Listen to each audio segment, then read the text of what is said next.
നമസ്കാരം. സ്നേഹമുള്ള സിംഹം മമ്മൂട്ടി നായകനായി അഭിനയിച്ച ഒരു പഴയ സൂപ്പർ ഹിറ്റ് സിനിമയാണ് സ്നേഹമുള്ള സിംഹം. സ്നേഹമുള്ള ഒരു യഥാർത്ഥ സിംഹത്തെ കണ്ടു കഴിഞ്ഞ ദിവസം തിരുവനന്തപുരം മൃഗശാലയിൽ. കുഞ്ചാക്കോ ബോബനും സുരാജ് വെഞ്ഞാറമൂടും നായകന്മാരാകുന്ന ഗർ എന്ന സിനിമ. വെറും ഗർ അല്ല, ഗർ. ആ സിനിമയുടെ വിശേഷങ്ങളാണ് ഇന്നത്തെ വിനോദ് ടാക്കീസിൽ. എല്ലാവർക്കും സ്വാഗതം.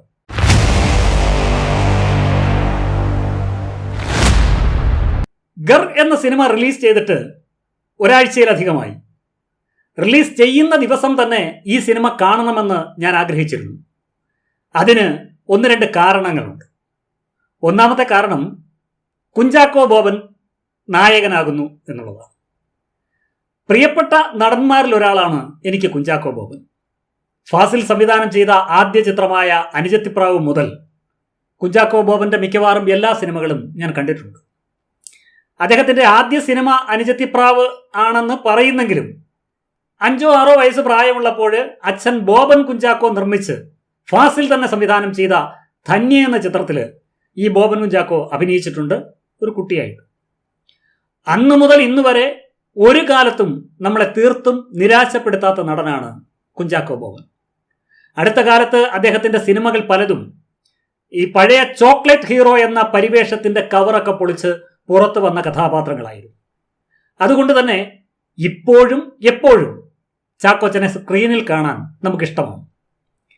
അടുത്ത കാരണം സുരാജ് വെഞ്ഞാറമൂട് തന്നെയാണ്. നമ്മളെ നന്നായി ചിരിപ്പിക്കുകയും രസിപ്പിക്കുകയും എല്ലാം ചെയ്ത സുരാജ് ഈ അടുത്ത കാലത്ത് ചിന്തിപ്പിക്കുകയും കണ്ണ് നനയിക്കുകയും എല്ലാം ചെയ്തിട്ടുണ്ട്.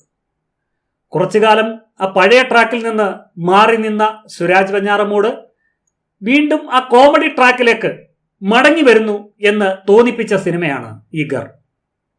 മൂന്നാമത്തെ കാരണം ഈ സിനിമയുടെ സംവിധായകനാണ്. എസ്ര എന്ന സിനിമ സംവിധാനം ചെയ്ത ജയ്ക്കയാണ് ഈ സിനിമ സംവിധാനം ചെയ്തത്. അദ്ദേഹം തന്നെയാണ് ഇതിന്റെ കഥയും ഇതിന്റെ തിരക്കഥാരചനയിലും അദ്ദേഹം പങ്കാളിയാണ്. ഈ 3 കാരണങ്ങളല്ലാതെ ഇനിയും ചില കാരണങ്ങളുണ്ട് ഈ സിനിമ കാണാൻ. ആ കാരണങ്ങൾ അവിടെ നിൽക്കട്ടെ, നമുക്ക് കാര്യത്തിലേക്ക് കിടക്കാം. എന്തായിരുന്നു ഈ സിനിമയെ പറ്റി ആദ്യമൊക്കെ നമ്മൾ കേട്ടത്? ഇതൊരു സർവൈവൽ കോമഡി സ്റ്റോറി എന്നൊക്കെയാണ് പറഞ്ഞത്. നായകന്മാർ കോമഡിക്ക് പേര് കേട്ട ചാക്കോച്ചനും സുരാജും, പിന്നെ രാജേഷ് മാധവൻ, അദ്ദേഹമാണല്ലോ പുതിയ കോമഡിയുടെ ഒരു ബ്രാൻഡ് അംബാസിഡർ, പിന്നെ മഞ്ജു പിള്ള. കോമഡിക്ക് സ്ഥിരമായി മാർക്കിടുന്ന നടിയാണ് മഞ്ജു പിള്ള. അലൻസിയർ എന്താ മോശമാണോ? ഈ വിജിലൻസിൽ നിന്ന് DYSP കസേരയിൽ നിന്ന് ഇടയ്ക്കിടയ്ക്ക് ഇറങ്ങി വന്ന് സിനിമയിൽ അഭിനയിക്കുന്ന സിബി തോമസ് സാർ അത്യാവശ്യം നമ്മളെ ചിരിപ്പിക്കാൻ കാലിബറുള്ള ഒരു നടന്മാരിൽ ഒരാളാണ്. സത്യത്തിൽ ഈ സിനിമ ഒരു സർവൈവൽ കോമഡി സ്റ്റോറി ഒന്നും അല്ല. ഈ സിനിമയുടെ പ്രൊമോഷനുമായി ബന്ധപ്പെട്ട് ചാക്കോച്ചൻ ഉൾപ്പെടെയുള്ള ആളുകൾ അങ്ങനെ ഒരു വിശദീകരണം നൽകിയെങ്കിൽ അത് തെറ്റാണെന്നാണ് എനിക്ക് തോന്നുന്നത്. കാരണം ഈ സിനിമ ഒരു സറ്റയറാണ്. സറ്റയർ തന്നെ പല വിഭാഗമുണ്ട്. സോഷ്യൽ സറ്റയർ ഉണ്ട്, പൊളിറ്റിക്കൽ സറ്റയർ ഉണ്ട്. ഈ ചരിത്രത്തിലും പൊളിറ്റിക്സിലും ഒക്കെ ഒരല്പം താല്പര്യവും അറിവുമുള്ളവർക്ക് ഈ സറ്റയർ കൂടുതൽ നന്നായി ആസ്വദിക്കാൻ കഴിയും. ആ ഒരു കാഴ്ചപ്പാടോടെ വേണം നമ്മൾ ഈ സിനിമയെ കാണാനും ആസ്വദിക്കാനും പോകേണ്ടത്. അല്ലാതെ സിംഹത്തിന്റെ മടയിൽ വീണ ഒരു ചെറുപ്പക്കാരന്റെ സർവൈവൽ എന്നൊക്കെ പറഞ്ഞു പോയാൽ പടം കണ്ട് കിറിഞ്ചി പോകും. ഈ സിനിമയുടെ തുടക്കത്തിൽ ഈ കുഞ്ചാക്കോ ബോബനും ഈ രാജേഷ് മാധവനും കൂടി കുഞ്ചാക്കോ ബോബന്റെ കാമുകിയെ വെയിറ്റ് ചെയ്തുകൊണ്ട് നഗരത്തിൽ ഒരിടത്ത് നിൽക്കുന്ന ഒരു സീനുണ്ട്. അപ്പോൾ ഒരാൾ വന്നിട്ട് ഈ രാജേഷ് മാധവനോട് രഹസ്യമായി ബിവറേജസ് എവിടെയാണ് എന്ന് ചോദിക്കുന്നുണ്ട്. അപ്പോൾ ഈ രാജേഷ് മാധവൻ ഇങ്ങനെ കൈ ചൂണ്ടി കാണിക്കുന്നുണ്ട് ഒരിടത്തേക്ക്. ആ ചൂണ്ടിയ ഭാഗത്തേക്ക് അയാൾ നോക്കുമ്പോൾ കാണുന്നത് മഹാത്മാഗാന്ധിയുടെ ഒരു പ്രതിമയാണ്. ആ പ്രതിമയിലേക്ക് നോക്കുന്ന ആൾ ആ പ്രതിമ എങ്ങോട്ടാണ് നോക്കുന്നത് എന്ന് നോക്കുമ്പോൾ തൊട്ടു മുന്നിൽ കാണുന്നത് ബിവറേജസ് ആണ്. അതിന്റെ മുന്നിൽ രാവിലെ മുതൽ ക്യൂ ഉണ്ട്. നമ്മുടെ സർക്കാർ സ്ഥാപനങ്ങളിൽ ഉച്ചയ്ക്ക് 12 മണിയായാലും ഹാജരുണ്ടാകില്ല. എന്നാൽ കൃത്യമായി അടയ്ക്കുകയും തുറക്കുകയും അതും പൊതുജന സഹകരണത്തോടെ ഭംഗിയായി നടക്കുകയും ചെയ്യുന്ന ഏക ഡിപ്പാർട്ട്മെന്റാണ് ഈ ബിവറേജസ് കോർപ്പറേഷൻ. ആ ഗാന്ധി പ്രതിമ അതിന് സാക്ഷിയാണ്. അവിടെ മുതൽ ഈ സിനിമ ആക്ഷേപഹാസ്യത്തിൽ തന്നെയാണ് പോകുന്നത്. വിമർശനത്തിനുള്ള 2 വ്യത്യസ്ത വഴികളാണല്ലോ ഈ സറ്റയറും സർക്കാസും. ഈ സിനിമ അതിൽ ആദ്യത്തെ വഴി മാത്രമാണ് സ്വീകരിച്ചിട്ടുള്ളത്. സറ്റയർ ഒരല്പം പക്വതയുള്ള രീതിയാണ്. എന്നാൽ സർക്കാസം മൂർച്ചയുള്ളതും രൂക്ഷവുമാണ്. ട്രാഫിക് പോലീസ് ചെക്കിങ്ങിൽ ഡ്രൈവിംഗിനിടയിൽ ഫോൺ ഉപയോഗിച്ചതിന് ഒരു സർക്കാർ ഉദ്യോഗസ്ഥനെ പോലീസ് പിടിക്കുന്നുണ്ട് ഈ സിനിമയിൽ. സ്വാഭാവികമായും അതൊരു നിയമലംഘനമാണ്, പിഴ അർഹിക്കുന്ന കുറ്റമാണ്. എന്നാൽ മൃഗശാല ഉദ്യോഗസ്ഥനാണെന്ന പരിഗണനയിൽ അയാളെ പോലീസ് പിഴ ഒടുക്കാതെ പോകാൻ അനുവദിക്കുന്നു. അതിന് കാരണമായി പറയുന്നത് മൃഗശാലയിൽ ഒരു എമർജൻസി വന്നിരിക്കുന്നു എന്നാണ്. അപ്പോൾ ഏതെങ്കിലും ഒരു എമർജൻസി ഉണ്ടാകുമ്പോൾ നിയമം ലംഘിക്കുന്നത് ഒരു കുറ്റമല്ല. അവിടെ നിന്നും പിഴ കൊടുക്കാതെ രക്ഷപ്പെടുന്ന സർക്കാർ ഉദ്യോഗസ്ഥൻ മൃഗശാലയിൽ എത്തുമ്പോൾ അവിടെ മയക്കുവെടി വെക്കാനുള്ള മെഡിസിൻ സ്റ്റോക്കില്ല. അത് കൃത്യമായി ഓർഡർ കൊടുത്ത് വരുത്തി സ്റ്റോക്ക് ചെയ്യേണ്ടത് ഇയാളുടെ ജോലിയാണ് സത്യത്തിൽ. എന്നാൽ അയാൾ അത് ചെയ്തില്ല. അതുകൊണ്ട് 2 ജീവനാണ് നഷ്ടപ്പെടാൻ പോകുന്നത്. ഒരു സർക്കാർ ഉദ്യോഗസ്ഥന്റെ കൃത്യവിലോപം. അയാൾ എന്തു ചെയ്തു? അപ്പോൾ തന്നെ അവിടെ നിന്ന് സ്ഥലം വിട്ടു. ഹാജർ പുസ്തകത്തിൽ ഒപ്പിട്ടിട്ടില്ല എന്നതുകൊണ്ട് അയാൾക്ക് അന്നത്തെ ദിവസം ശമ്പളത്തോടെ അവധി ലഭിക്കും. അപ്പോഴും 2 ജീവൻ സിംഹത്തിന്റെ മുന്നിൽ കിടന്ന് പിടയുകയാണ്. നമ്മുടെ സർക്കാർ ഉദ്യോഗസ്ഥന്മാർക്ക് മാത്രം അങ്ങനെ ഒരു സൗകര്യമുണ്ട്. രക്ഷാമാർഗത്തിനായി എത്തിച്ചേരുന്ന ഫയർഫോഴ്സ് ടീമിന് മ്യൂസിയത്തിനുള്ളിലേക്ക് കടക്കണമെങ്കിൽ മ്യൂസിയത്തിന്റെ എൻട്രൻസിലുള്ള കമാനം പൊളിക്കണം. ആ കമാനം ഈ മ്യൂസിയത്തിന്റെ പിതാവ് എന്ന് വ്യാഖ്യാനിക്കപ്പെടുന്ന ബ്രിട്ടീഷ് ജനറൽ വില്യം കുള്ളന്റെ, കള്ളനല്ല കേട്ടോ, കള്ളൻ എന്ന് സിനിമയിൽ പറഞ്ഞ് അതിനൊരു കോമഡി ഉണ്ടാക്കുന്നുണ്ട്. ആ ജനറൽ വില്യം കുള്ളന്റെ ഓർമ്മയ്ക്കായി അല്ലെങ്കിൽ അദ്ദേഹത്തോടുള്ള ആദരസൂചകമായി നിർമ്മിച്ചതാണ്. മ്യൂസിയം ഒരു ചരിത്രത്തിന്റെ അടയാളം കൂടിയാണ്. രാജാവിന്റെ കുതിരയെ കെട്ടുന്ന സ്ഥലം എന്ന സ്ഥാനത്ത് നിന്ന് ചരിത്രത്തിന്റെ അടയാളമായപ്പോൾ അതിന്റെ ഭാവമാറ്റത്തിന് കാരണക്കാരനായ ആളാണ് ജനറൽ വില്യം കുള്ളൻ. ചരിത്രത്തിലെ അടയാളങ്ങൾ സർക്കാർ ചെലവിൽ തന്നെ ഇടിച്ചു നിരത്തുന്ന അല്ലെങ്കിൽ മായിച്ചു കളയുന്ന ഈ കാലത്ത് 2 ജീവൻ രക്ഷപ്പെടുത്താനെന്ന പേരിൽ എന്തും ഇടിച്ചു നിരത്തിയാലും ആകാശം ഇടിഞ്ഞ് താഴെ വീടില്ല. അതും ഒരു ആക്ഷേപഹാസ്യമാണ്. മയക്കോടി വയ്ക്കാൻ പുറത്തുനിന്ന് കൊണ്ടുവരുന്ന വെടിക്കാരന് രാവിലെ 2 എണ്ണം വീശിയാൽ മാത്രമേ കൈവിറയ്ക്കാതെ കാര്യം നടക്കൂ. മദ്യം വാങ്ങാൻ പോകുന്നത് പോലീസിന്റെ വാഹനത്തിൽ തന്നെ. സർക്കാർ ചെലവിലാണ് അയാൾക്ക് കള്ളും വെള്ളവും.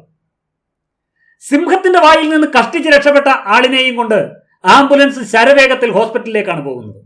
ആ ആംബുലൻസ് വഴിയിൽ തടഞ്ഞിട്ട് മന്ത്രിക്ക് സുഗമമായ യാത്രയൊരുക്കുന്നു ട്രാഫിക് പോലീസ്. ഇങ്ങനെ നിരവധി സറ്റയർ സീനുകൾ കൂട്ടിയോജിപ്പിച്ചാണ് ഈ സിനിമയുടെ തിരക്കഥ ഒരുക്കിയിരിക്കുന്നത്. എന്നാൽ ഒരു കുഴപ്പം മാത്രം പറ്റി. ഉദ്ദേശിച്ചതുപോലെ ആ ആക്ഷേപഹാസ്യം ക്ലിക്കായില്ല. അതിന്റെ കാരണങ്ങൾ പലതാണ്. നമ്മുടെ പഞ്ചവടിപ്പാലം പോലെ ഒരു മുഴുനീള സറ്റയർ അല്ല ഈ സിനിമയുടെ സംവിധായകൻ ഉദ്ദേശിച്ചത്. ഒരു നടന്ന സംഭവത്തിൽ നിന്ന് ഒരു കഥ വികസിപ്പിച്ചെടുക്കുക, ആ കഥയുടെ പല എലമെന്റ്സ് വികസിക്കുന്നതിനനുസരിച്ച് അതിനിടയിലൂടെ ഒരു ലെയർ മാത്രം ആക്ഷേപഹാസ്യത്തിൽ കൊണ്ടുപോവുക. അതാണ് അവർ നടത്തിയെടുത്തത്. ഈ പൊളിറ്റിക്കൽ സറ്റയറിനോടൊപ്പം സോഷ്യൽ സറ്റയർ കൂടി ചിലയിടത്ത് തെളിയിക്കുന്നുണ്ട് ഈ സിനിമ. കാര്യസാധ്യത്തിനായി തലയിൽ തേങ്ങ അടിച്ച് പൊട്ടിച്ച് പ്രാർത്ഥിക്കുന്ന ക്ഷേത്രം ഉൾപ്പെടെ കൊണ്ടുവന്നത് ആ ഉദ്ദേശത്തോടു കൂടിയാണ്. എന്നാൽ അതിനൊന്നും ഒരു സ്വാഭാവികത ഫീൽ ചെയ്തില്ല. എല്ലാം ഒരു കുഞ്ഞുകളി പോലെയാണ് തോന്നിയത്. ഈ റെജിമോൻ നാടാർ എന്ന ചെറുപ്പക്കാരന്റെ പ്രണയവും ആ പ്രണയം വരുത്തി തീർക്കുന്ന ദുരന്തവും നമ്മുടെ മനസ്സിലേക്ക് അങ്ങോട്ട് ശക്തമായി കയറുന്നില്ല. റെജിമോൻ നാടാർ എന്ന പേരിൽ തന്നെ ഒരു രാഷ്ട്രീയമുണ്ട്. അത് ജാതി രാഷ്ട്രീയമായിരിക്കാം. രാജാക്കന്മാരുടെയും നാടുവാഴികളുടെയും ചിത്രങ്ങൾ നിരനിരയായി അടുക്കി വെച്ച വീട്ടിലെ നായികയെ പിന്നെ നമുക്ക് പരിചയപ്പെടുത്തേണ്ട കാര്യമില്ലല്ലോ. അവിടെ ആ രാഷ്ട്രീയം കൊഴുക്കുന്നു. ദുരഭിമാനമുണർത്തുന്ന പ്രണയബന്ധം എന്നത് പ്രേക്ഷകന് അപ്പോൾ തന്നെ വ്യക്തമാകുന്നു. ഒരു പ്രണയം പരാജയപ്പെട്ടപ്പോൾ ഞരമ്പ് മുറിച്ച് ആത്മഹത്യക്ക് ശ്രമിച്ചവനാണ് നായകൻ എന്ന അറിവ് സത്യത്തിൽ ഹീറോയിസത്തിനാണ് മങ്ങലേൽപ്പിക്കുന്നത്. പ്രണയനൈരാശ്യം മൂലം ആത്മഹത്യ ചെയ്യാൻ വേണ്ടി സിംഹത്തിന്റെ മടയിലേക്ക് ചാടിയതും അല്ല നമ്മുടെ നായകൻ. കള്ളു കുടിച്ച് തലയ്ക്ക് വെളിവില്ലാതെ പോയപ്പോൾ ഒരു ഹീറോയാകാൻ സിംഹത്തിന്റെ ഗുഹയിലേക്ക് ചാടി എന്ന് മാത്രം. ആ 2 കാര്യങ്ങളിലും ഹീറോയ്ക്ക് ഒരല്പം നെഗറ്റീവ് പോയിന്റാണ്. രക്ഷിക്കാൻ ശ്രമിച്ച ഹരിദാസും അതിലകപ്പെട്ടു. ആദ്യ പകുതിയിൽ ചാക്കോച്ചനെ സുരാജും 2ാം പകുതിയിൽ സുരാജിനെ ചാക്കോച്ചനും പരസ്പരം രക്ഷപ്പെടുത്താൻ ശ്രമിക്കുന്നതാണ് ഈ സിനിമയുടെ ഒരു ട്രാക്ക്. സത്യത്തിൽ ഈ 2 അഭിനേതാക്കളുടെയും എക്സ്പീരിയൻസ് കൊണ്ട് മാത്രം ആ രംഗങ്ങൾ വലിയ ബോറടിയില്ലാതെ അങ്ങ് കടന്നുപോയി. ഇല്ല, നായ പുല്ല് തിന്നുകയുമില്ല, പശുവിനെ കൊണ്ട് തീറ്റിക്കുകയുമില്ല എന്ന് പറഞ്ഞതുപോലെയാണ് പിന്നത്തെ അവസ്ഥ. ഇവർ രണ്ടും അവിടെ നിന്ന് രക്ഷപ്പെടുകയുമില്ല. ആ സിംഹം ഇവരെ കയറി തൊടുകയുമില്ല. അപ്പോൾ ചാക്കോച്ചൻ ഈ സിനിമയുടെ പ്രൊമോഷൻ വേളയിൽ പറഞ്ഞതുപോലെ സിംഹത്തിന്റെ തോട്ട് പ്രോസസ്സും ഈ സിനിമ പരിഗണിക്കുന്നുണ്ട് എന്നത് ഞാൻ ഓർത്തു. അത് ഓർത്തപ്പോഴാണ് എനിക്ക് ഈ സിനിമ നന്നായി ആസ്വദിക്കാൻ പറ്റിയത്. കാരണം കള്ളു കുടിച്ച് ലെവലില്ലാതെയാണ് ഒരുത്തൻ ഇതിൽ എടുത്തു ചാടിയത്. അവനെ രക്ഷിക്കാൻ വേണ്ടി വേറെ ഒരുത്തൻ ചാടി. ഇവനൊക്കെ രക്ഷപ്പെടുന്നുവെങ്കിൽ രക്ഷപ്പെട്ട് പൊയ്ക്കോട്ടെ, ജീവിച്ചോട്ടെ എന്നതായിരുന്നു സിംഹത്തിന്റെ ഒരു ചിന്ത. അതാണ് സിംഹം വെറുതെ അതിലൊരുത്തനെ ഒരു മാന്തി മാത്രം വിട്ടത്. അപ്പോഴാണല്ലോ കള്ള് തലയിൽ നിന്നും ഇറങ്ങി ഒരു വെളിവ് വന്നത്. തിരുവനന്തപുരത്ത് മാത്രമല്ല, പല മൃഗശാലകളിലും സംഭവിച്ചിട്ടുള്ള ഒരു സംഭവത്തിൽ നിന്നാണ് ഈ സിനിമയുടെ കഥ വരുന്നത്. എന്നാൽ ഈ കഥ സിനിമയാക്കിയപ്പോൾ ഇത് കാണുന്ന പ്രേക്ഷകന് തോന്നും സിംഹത്തിന്റെ കൂട്ടിൽ ചാടുന്നതും അവിടെ നിന്ന് രക്ഷപ്പെടുന്നതും വളരെ സിമ്പിളാണ്. സംഭവത്തെ സമ്പൂർണമായി ആക്ഷേപഹാസ്യത്തിൽ അവതരിപ്പിക്കാൻ ശ്രമിച്ചതുകൊണ്ട് റിയാലിറ്റിയിൽ നിന്നും മാറി ഒരു കാർട്ടൂൺ എഫക്റ്റാണ് ആ രംഗങ്ങൾക്ക് ഫീൽ ചെയ്തത്. ഒരു ചെറുപ്പക്കാരൻ അവൻ ഏതവസരത്തിലും ആയിക്കോട്ടെ മരണത്തിന് മുന്നിൽ നിൽക്കുമ്പോൾ സെൽഫി എടുക്കാനും വീഡിയോ എടുക്കാനും മാത്രമായിരിക്കും എല്ലാ മലയാളിയും ശ്രമിക്കുക എന്നത് ജനറലൈസ് ചെയ്ത ഒരു വിമർശനമായി പോയി. അതിനോട് എനിക്ക് യോജിക്കാനും കഴിയുന്നില്ല. എന്റെ നിരീക്ഷണത്തിൽ ഈ സിനിമയുടെ ഏറ്റവും വലിയ ഒരു പോരായ്മയാണ് അത്. അകത്ത് വീണ് കിടക്കുന്ന കാമുകനെ കണ്ടിട്ട് കാമുകിക്ക് ഒരു ഫീലുമില്ലെന്നത് പോകട്ടെ, ഭാര്യയ്ക്ക് പോലും ഒരു വികാരവും ഇല്ലാത്തത് സിനിമയെ പ്രേക്ഷകരുമായി വൈകാരികമായി കണക്ട് ചെയ്യുന്നതിൽ പരാജയപ്പെട്ടു. ഈ കാഴ്ചകളെല്ലാം കണ്ടു നിൽക്കുന്ന കാഴ്ചക്കാർ ഒടുവിൽ ഈ രക്ഷാപ്രവർത്തനം പൂർണ്ണമായി ഇവരെ രണ്ടിനെയും പുറത്തു കൊണ്ടുവരുമ്പോൾ കുഞ്ചാക്കോ ബോബനെ കൂവിക്കൊണ്ടാണ് ജനം സ്വീകരിക്കുന്നത്. എന്നാൽ ആ രംഗവും ഒട്ടും ബലമില്ലാത്ത ഒരു പ്രതികരണമായിപ്പോയി.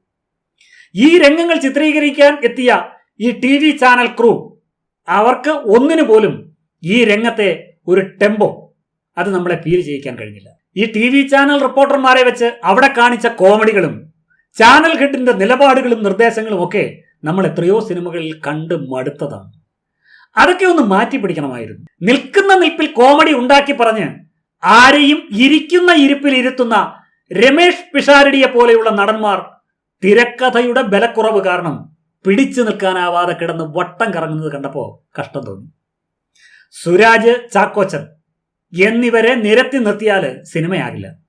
ഒരുത്തൻ സിംഹത്തിന്റെ മുന്നിൽ വീണ് കിടക്കുമ്പോൾ സുരാജിനെ കൊണ്ട് പറയിപ്പിക്കുന്ന കോമഡികൾ കേട്ടാൽ തന്നെ നമുക്ക് മനസ്സിലാകും സിംഹം വെറും ഒരു സിംഹമല്ലെന്ന്. വെറും ഒരു പൂച്ചക്കുട്ടിയാണ് ആ സിംഹം. ആ സിംഹത്തിനെ കണ്ട് സത്യത്തിൽ ഈ ചാക്കോച്ചനും സുരാജും അല്ലാതെ ആരും ഭയപ്പെടുന്നില്ല എന്നതാണ് സത്യം. ഞാൻ അങ്ങനെ പറഞ്ഞെന്ന് കരുതി ആ സിംഹം ഒട്ടും മോശക്കാരനൊന്നും അല്ല കേട്ടോ. സത്യത്തില് ബോളിവുഡിലും ഹോളിവുഡിലും ഒക്കെ സൂപ്പർ സ്റ്റാറായ ഒരു സിംഹമാണ് ഈ സിനിമയിൽ സിംഹമായി അഭിനയിച്ചത്. ഒരു സിംഹം മനുഷ്യനെ പോലെ ചിന്തിക്കുന്നതും പ്രവർത്തിക്കുന്നതുമെല്ലാം മനോഹരമായി ഈ സിംഹവും അഭിനയിച്ചു ഫലിപ്പിച്ചു.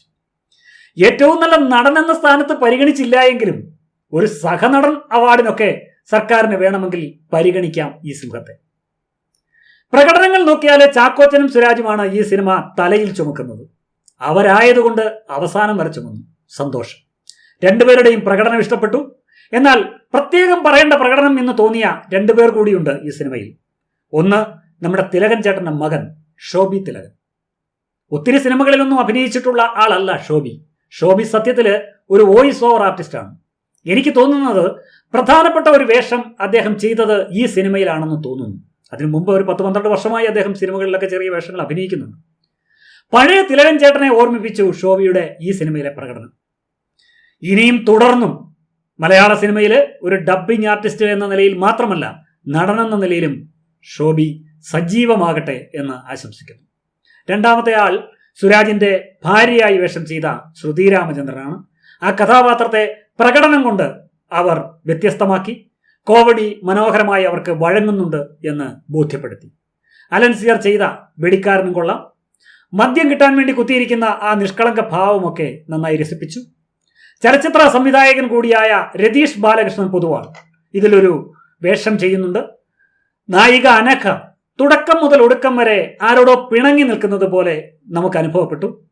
ചാക്കോച്ചനോടൊപ്പം അഭിനയിച്ച ഒരു ഗാനരംഗത്ത് മാത്രമാണ് ആ കൊച്ചിന്റെ മുഖം ഒന്ന് തെളിഞ്ഞത്.